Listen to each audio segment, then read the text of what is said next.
Hi చెప్పకండి. Hi hi friends, ఇక mummy వాళ్ళ డే ఇంట్లో అనమాట. నెక్స్ట్ డే ఇది పెళ్ళేసిన నైట్ అంతా ఇప్పుడు లేస్తున్నాం, కోడిలు కట్ చేస్తున్నాం. నైట్ పడుకునేసరికి 12 అయింది, నిద్ర పట్టలేదు సరిగ్గా. నేను ఇప్పుడు 8 వస్తుంది. ఏం చేసిర్రు బంటి పొద్దున్న లేచి మీరు? ఏం చేసిండ్రు ఆ రోజు? నేను అదేంటిది ఇది పోయినా ఏదండి వేడు కాదు. ఏం చేసిండు తాత? ఏం చేసిండు తాత ఏమో అది కట్ చేసిండు. 2 కోడలు కట్ చేసేసిండా? బా, ఎన్నిటి నుంచి కట్ చేసిండు? నైట్ 3 నుంచి 2 కోడలు కట్ చేసిండా? అమ్మో, నైట్ కాదు, మార్నింగ్ కట్ చేసిండా? అమ్మమ్మ కర్రీ వండుతుందా? అవునా. మమ్మీ కుమ్మయ్య బంగారు కొండ ఇక పైసలు ఉండని నా దగ్గర లేవు. ఏవి ఇక్కడైతే ముందు రోజు నాన్న ఇంకా 2 నాటుకోళ్ళు తీసుకొచ్చి ఉండే, వాటిని అయితే వండేస్తుంది మమ్మీ. వీటిని కట్ చేయడానికి నాన్న మార్నింగ్ 3:30కి లేచిరట. ఏంది నాన్న ఇంత మార్నింగ్ అని అంటే, మార్నింగ్ వాటర్ పెట్టిండట, పొయ్యి మీద నీళ్ళు పెట్టేసి, వేడి నీళ్ళు కావాలి కదా బూరు పీకడానికి, అందుకని చెప్పేసి వేడి నీళ్ళు పెట్టేసి మళ్ళీ వచ్చి పడుకొని మళ్ళీ లేచి 5 నుంచి కట్ చేస్తే 7 వరకు కట్ చేసి ఇచ్చేస్తే, మేము 7కి లేసేసరికి మమ్మీ 7 8 అవుతుంది కదా, 8కి లేసేసరికి మమ్మీ అప్పుడు కర్రీ వండుతుంది అనమాట. ఫుల్ నవ్వు వచ్చింది. ఏంది మమ్మీ వండి ఫుల్ నవ్వుడు, ఒక మేక కట్ చేసినట్టే కట్ చేసిండు బిడ్డ. పొద్దున 5 నుంచి కట్ చేస్తూనే ఉన్నాడు అనుకుంటా, మస్తు నవ్వింది మమ్మీ. తర్వాత ఇంకా మేము కూడా ఫుల్ నవ్వుకున్నాం. అయ్యో డాడీ 2 కోళ్ళని కట్ చేయడానికి ఇంతసేపు, పాపం డాడీకి ఫస్ట్ లాగా ఇప్పుడు చేత కావట్లేదు. ఇక అందుకే ఈయన వెళ్ళిపోతానన్నాడు కదా, మళ్ళీ తినకుండా ఎక్కడ వెళ్ళిపోతారు అని చెప్పేసి ప్రతిసారి ఈయన వచ్చినప్పుడు అలా తినకుండా వెళ్ళిపోతున్నారు. ఇక మమ్మీ డాడీకి మంచిగా అనిపించట్లేదు. వస్తారు, కాకపోతే ఇక అప్పుడే మమ్మల్ని దించడం వెళ్ళిపోవడం అట్లా అయిపోతుంది అన్నట్టు. దానివల్ల మంచిగా అనిపించాక ఈసారి తినిపోవాలని చెప్పేసి కట్ చేస్తున్నారు, వండేస్తున్నారు. తర్వాత ఇక్కడైతే ఆయన కార్ క్లీన్ చేస్తున్నారు. అబ్బా, ఫస్ట్ టైం కదా మీరు కార్ క్లీన్ చేయడం. అసలు ఎప్పుడు కార్ తీసుకున్నదే కానీ దాన్ని సర్వీసింగ్కి ఇస్తారు, కానీ ఎప్పుడు అసలు కారే క్లీన్ చేయడు. ఎప్పుడో ఒక 2 టైమ్స్ క్లీన్ చేసి ఉంటాడు నాకు తెలిసి. ఇప్పటికీ తీసుకుని దగ్గర 5 వెళ్ళి 6 మంత్స్ పడతాయి, కానీ 5 టైమ్స్ కూడా క్లీన్ చేసిరో లేదో. కానీ ఇంక ఇక్కడైతే క్లీన్ చేస్తున్నారు. నేను అంటున్నా తీసుకున్న దానికి పేరుకే, కానీ నేను ఫస్టే అన్నా దీని మెయింటెనెన్స్ మాత్రం నువ్వు హనీయే చూసుకో, ఎందుకంటే హనీ చాలా నీట్గా ఉంచుతుంది ఏదైనా కానీ అని చెప్పిన. లాస్ట్కి అయితే ఇవాళ అడుగుతున్నాడు ఏమన్నంటే సర్వీసింగ్ అంటాడు. నాకు కోపం వస్తుంది, ఎందుకు మనం ఇంట్లో చేసుకోరాదా అని చెప్పేసి. ఇక లాస్ట్కి వస్తే ఇవాళ అడుగుతున్నాడు. కరిగేసిన తర్వాత ఆయన కార్ క్లీనింగ్ అయిపోయింది, ఆయన స్నానానికి వెళ్ళిపోతున్నారు. ఆయన వెళ్ళిపోవాలనేసరికి మమ్మీ తొందరగా జొన్న రొట్టెలు చేసేసింది. అలాగే చెల్లె ఉన్న మమ్మీ తర్వాత కర్రీ కూడా వండేసారు, రైస్ కూడా పెట్టేసిండ్రు. అన్నీ 8:30 వరకు, మాకు 8:39 వరకు అన్నీ కంప్లీట్ అయిపోయి ఉన్నాయి. ఆయన కోసం అయితే కర్రీ ఒక పక్కన ఒక వేరే బౌల్లో తీసి పెట్టినాం. అందులో నుంచే వేడివేడిగా వేస్తే ఏమవుతుంది అని అంటే, ఆయన డే మొత్తం ఇంక ఇక్కడ నుంచి జర్నీ తీసుకెళ్ళాలి కదా, అది వేడివేడిగా పెట్టేసరికి ఖరాబ్ అయిపోతుంది. ఎప్పుడైనా సరే మనం ఎవరికైనా సరే వేడివేడిగా పెట్టొద్దు, అన్నమైనా కర్రీ అయినా చపాతీ అయినా, దాని ఆవిరి అనేది చుట్టుపక్కల వచ్చి తొందరగా ఖరాబ్ అయిపోతుంది. అందుకే వేడివేడిగా ఎప్పుడైనా కొంచెం చల్లారించిన తర్వాతనే పెట్టాలి, అప్పుడు మంచి ఒక్క రోజు కాకుండా ఇంకో నెక్స్ట్ డే కూడా ఉంటుంది. ఇక్కడ వాళ్ళ నాన్న బంటికి తినిపించిండు. ఇక్కడ అందరం తినేసినాం, అంటే పిల్లలు కూడా తింటున్నారు. తర్వాత ఆయనకు టైం అవుతుందని చెప్పేసి ఆయన వెళ్ళిపోతున్నారు అనమాట. ఇంకా ఇక్కడైతే వాళ్ళ డాడీకి ముద్దిస్తున్నారు, చూస్తున్నారు కదా. వాడికి చెప్పిపోవాలి, లేకపోతే పప్ప అని ఏడుస్తూ ఉంటాడు. ఓకే, నాన్ననైతే డ్రాప్ చేయడానికి వెళ్తున్నారు. డిపో దగ్గర ఎక్కితే సీట్లు దొరకాయి, తెలిసిందే కదా. ఇప్పుడు మనకి ఫ్రీ టికెట్ వచ్చినప్పటి నుంచి లేడీస్కి అసలు ఎక్కడ సీట్లే దొరకట్లేదు. అట్లా దానివల్ల ఆయన బస్ స్టాండ్కి వెళ్ళి ఎక్కాల్సి వస్తుంది. డిపో దగ్గర ఎక్కితే అసలు దొరకట్లేదు, మధ్యలో ఎక్కితే అని చెప్పేసి బస్ స్టాండ్లో డాడీ డ్రాప్ చేయడానికి వెళ్తున్నారు. బంటికి ఇంత చిన్నోడు ఉన్నాడు కానీ బంటికి పేర్లు వస్తున్నాయి. అన్నీ ఆ స్కూల్కి ఎక్కడ వెళ్తున్నాడో కానీ బంటికి కూడా పేర్లు వస్తున్నాయి. వాళ్ళ పిన్ని పేర్లు తీస్తుంది. నియర్లీ దగ్గర చిన్న పెయిన్లు ఒక 10-12 వచ్చినాయట చెప్తుంది.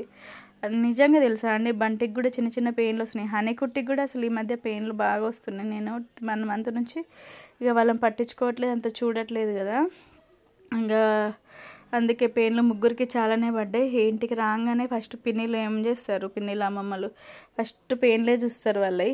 ఇక బంటికి పడితే అన్నీ చిన్నగా ఉన్నాయి, వాళ్ళ పెద్ద పిన్ నుండి అన్నీ తీసేస్తుంది. నెక్స్ట్ ఇక కవిత అయితే ఇంకా ఫస్ట్ ఇక వాటిలల్లో కవిత కూడా అన్నీ తీసేస్తుంది. ఇక్కడ సరిత అయితే వాడిని కూర్చోబెట్టుకొని తీసింది.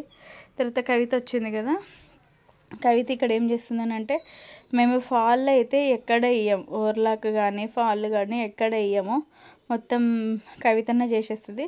స్టార్టింగ్లో సరిత చేసేది, ఇప్పుడేమో కవిత చేస్తుంది అన్నమాట. కవిత కుట్టేస్తుంది. సరిత ఇప్పుడు పెద్ద చెల్లె, సరిత అంటే పెద్ద చెల్లె ఫస్ట్ అన్ని బ్లౌజులు కానీ కొంచెం మరీ అంత పర్ఫెక్ట్ కాదు కానీ కుట్ల మట్టుకు అట్లా అట్లా వచ్చు అనమాట. పర్ఫెక్ట్గా నేర్చుకోలేదు. ఇక పర్ఫెక్ట్గా నేర్చుకుందామనే టైంకి కాళ్ళ నొప్పులు వచ్చి చెల్లె నేర్చుకోలేదు. ఇప్పుడు కవిత నేర్చుకుంటుంది. ఇంకా మాకు ఫాళ్ళు మా అందరికి నలుగురికి కుట్లు వేసుకోవడం వచ్చు. ఇంట్లో ఒక మిషన్ ఉంటుంది, ఏం కావాలన్నా కుట్లన్నీ ఇక్కడికి తీసుకొచ్చా వేసుకుంటాం అనమాట. ఇంకా మేమైతే షాపింగ్ ఎక్కువ ఇక్కడే చేస్తాం కాబట్టి నా ఎక్కువ బట్టలు ఇక్కడే ఉంటాయి, ఇక్కడే అన్ని కుట్లు చెల్లెలు వేసేస్తారు నాకు. అందుకే నాకు ఎక్కువ బయట కుట్లు వేయించుకోవడానికి అవసరం పడది. తర్వాత ఇక్కడ చెల్లె చెప్తున్నా కదా, అన్ని ఫాల్ కుడుతుంది, అందరి చీరలు వేసుకుంది. ఒక 20 చీరల దాకా మా చీరలు అందరూ వేసుకొని మేము దసరా కట్టుకునేటి. తర్వాత నార్మల్లీ అవి ఇవి అన్నీ ఉంటాయి కదా, అవన్నీ తీసుకొని అయితే ఇంకా కొంగులు కట్ చేసేస్తుంది. తర్వాత చీర అదే కింద ఫాల్ వేసేసి కొంగుకు కూడా లగ్ చేసేస్తుంది అనమాట. నాన్న జామకాయలు తీసుకొచ్చి ఉండే, ఆ జామకాయలను అయితే ఇంకా చెల్లెని కట్ చేసి ఇవ్వమంటే బంటికి కట్ చేసి ఇస్తుంది. బంటి అప్పటికైనా కానీ గోకుతున్నాడు కనిపిస్తుంది కదా మీకు. చెల్లె కవిత వచ్చింది అని అంటే ఫస్ట్ అన్ని బట్టలు ముందు పెట్టుకొని ఏమేమి కుట్లు వేయాలి, ఏ జాకెట్లు బ్లౌజులు సెట్ చేయాలి, ఏమేమి చేయాలనేటి అన్నీ చేస్తూ ఉంటుంది. ఇంకా ఇప్పుడు రేపెల్లుండి వస్తే ఐబ్రోస్ తీసుకోవడం, కోన్లు పెట్టుకోవడం ఇక ఇది ఉంటుంది. ఎందుకంటే బతుకమ్మ వస్తుంది కదా, బతుకమ్మకు అందరం మళ్ళీ 2 చేతుల కోన్లు, మళ్ళీ ఐబ్రోస్ అవన్నీ అట్లా మస్తు సందడి ఉంటుందండి. ఇంటికి వస్తే హాలిడేస్కి వస్తే చాలా అంటే చాలా సందడి ఉంటుంది, మస్తు ఉంటుంది అనమాట ఇంట్లో. ఇక్కడ చెల్లెకి చెప్పాను కదా మస్తు కాళ్ళు ఉబ్బుతున్నాయని, చెల్లె కొంచెం కోకోనట్ ఆయిల్ పెట్టుకుంటుంది అనమాట. టాబ్లెట్స్ యూజ్ చేస్తుంది. అవి 6 months ఎక్కువ చెల్లె వర్క్ చేసుకోవద్దు, ఎక్కువ నడవద్దు, ఎక్కువ స్టెప్స్ ఎక్కువ ఎక్కిందంటే కథ మళ్ళీ ఉబ్బి అట్లా నొప్పి బాగా వస్తుంది. కొంచెం కోకోనట్ ఆయిల్ పెడుతున్నప్పటి నుంచి కొంచెం తక్కువ ఉందట, అందుకే కోకోనట్ ఆయిల్ పెడుతుంది. దాదాపుగా అన్ని చెల్లె ఫాల్స్కి అయితే చీరలకైతే ఫాల్స్ కుట్టేసింది. అన్నీ ఫోల్డ్ చేసి అయితే ఎక్కడ ఎవరి వాళ్ళు తీసేసుకుంటున్నాం. చెల్లె కవిత అయితే ఈ మధ్య కొంచెం బ్లౌజులు కుడుతుంది, అమ్మాయి కూడా కుడుతుంది. ఇంకా అమ్మాయి కూడా చూస్తుందనమాట, ట్రై చేస్తా అక్క మే కూడా అని చెప్పేసి. ఇంట్లో ఒక్కరు కుట్టినా కానీ చాలు కదండి మనకి, మన అందరి ఎంతమంది మనము. అసలు బయట మొన్న నేను కుట్టిస్తే నాకు హనీ కుట్టి వాటికి ఇంకా నా బ్లౌజ్లో కుట్టిస్తే 4000 అయినాయి తెలుసా అండి బయట. దాని బదులు అదే ఇంట్లో చెల్లెవాళ్ళు నేర్చుకుంటే ఎవరో ఒకరు వాళ్ళు మనకు కుట్టిస్తే సరిపోతుంది కదా అని అనుకుంటున్నాం. అందుకే చెల్లి నేర్చుకుంటాను అనుకుంటుంది. తర్వాత ఇంక ఇక్కడైతే కవిత అన్నీ సెట్ చేసేసి కుట్టేసి వెళ్ళిపోయిందనమాట. దగ్గరే కదా చెల్లె వాళ్ళది, కొంచెం ఒక 2-3 kilometers ఉంటుంది. దగ్గరున్న వాళ్ళది ఇదే బాధ, అప్పుడే వచ్చి అప్పుడే వెళ్ళిపోతారు. దూరం ఉన్న వాళ్ళైనా ఒక 3-4 రోజులు ఉంటారు కానీ దగ్గరున్న వాళ్ళు పాపం 2-3 రోజుల కంటే ఎక్కువ దగ్గరున్న వాళ్ళు పొద్దున్న వచ్చి సాయంత్రం కంటే ఎక్కువ ఉండరు. దూరం ఉన్న వాళ్ళమైనా ఇంకా 4-5 రోజులు ఎక్కువ ఉంటాము. ఇంకా వాళ్ళైతే వెళ్ళిపోతుంది చెల్లె అయితే. ఖుషి లేదు, ఖుషి వాళ్ళ తాతయ్య వాళ్ళతోటి ఊరికి వెళ్ళిందనమాట.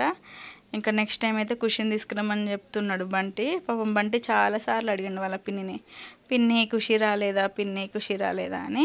ఇంకోసారి వచ్చినప్పుడు ఖుషిని తీసుకొని రా అని చెప్తున్నాడు వాడు.